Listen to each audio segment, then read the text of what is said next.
धाम तोहरा के घुमाइए देनी, अब का टेंशन ले ले बारू। ना जी हमार बात सुनी। बोला। मैहर घुमवला थावे घुमैला देवघर ना ले गोइला हो ए बबुआ के पापा।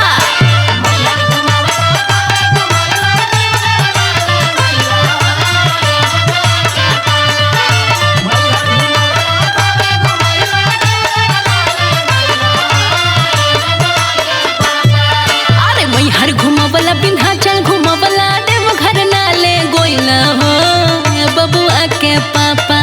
अरे बबुआ के पापा भोला पर जलवा ना चढ़वैला हो ए बबुआ के पापा।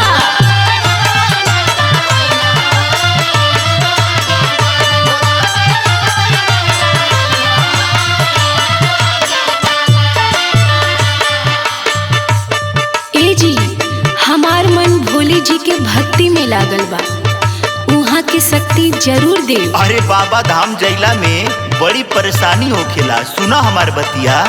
सुल्तानगंज से भरी के जलवा चले के परे डहरिया हो ये बबुआ के माई।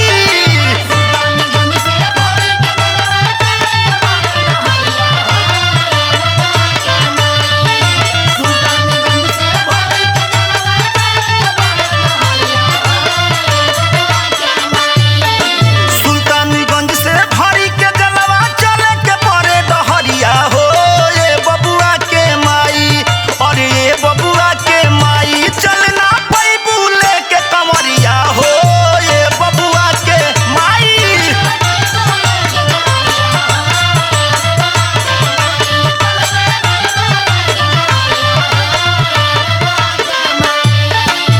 अरे सुनी ना, मिश्रा जी के संगे मिश्राइन जाता री, मुखिया जी के संगे मुखियाइन जाता री। अरे जानत हई बिजरेलान वो भौजी जात हई, यही से तू जिद करत हऊ।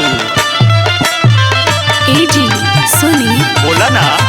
भोला जी के कृपा से ही हमने के बबुआ भइले, ई तो सही बा। यही से दर्शन करे के पूरा मन बा।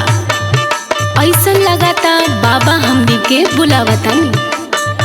सुनी, बोल बम बोलत सब जाता लोकावरिया, देखी नजारा कितना प्यारा लागता।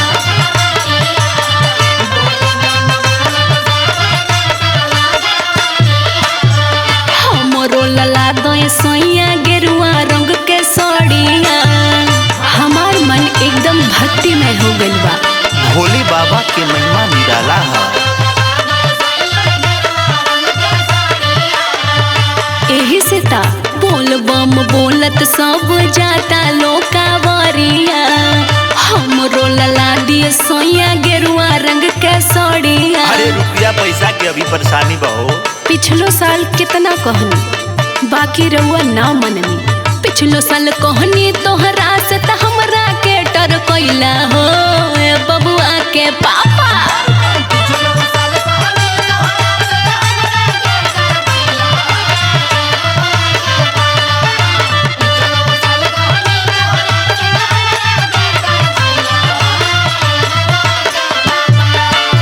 पिछलो साल कहनी तोहरा से त हमरा के डर कैला हो ए बबुआ के डैडी।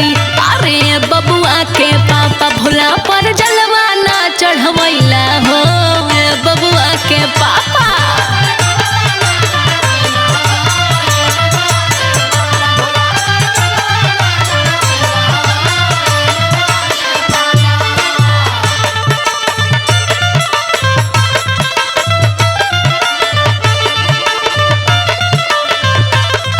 बोली बोली देवघर वाले बाबा की।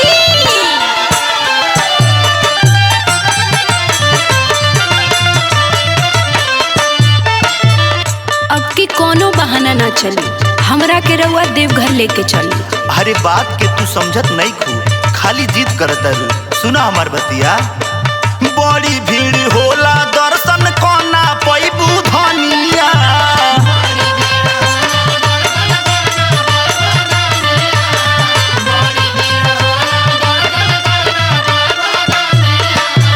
जलावा ढारे में बड़ी होला परेशानिया। अरे बड़ी धक्का मुक्की हो गेला। से दर्शन ना हो पावेला।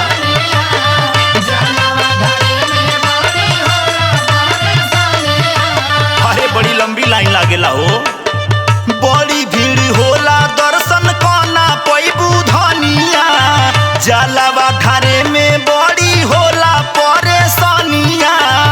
अरे समझत काहे नहीं खू, इंदल निराला समझावे तुहके विवेक गाजीपुरिया हो ए बबुआ के माई।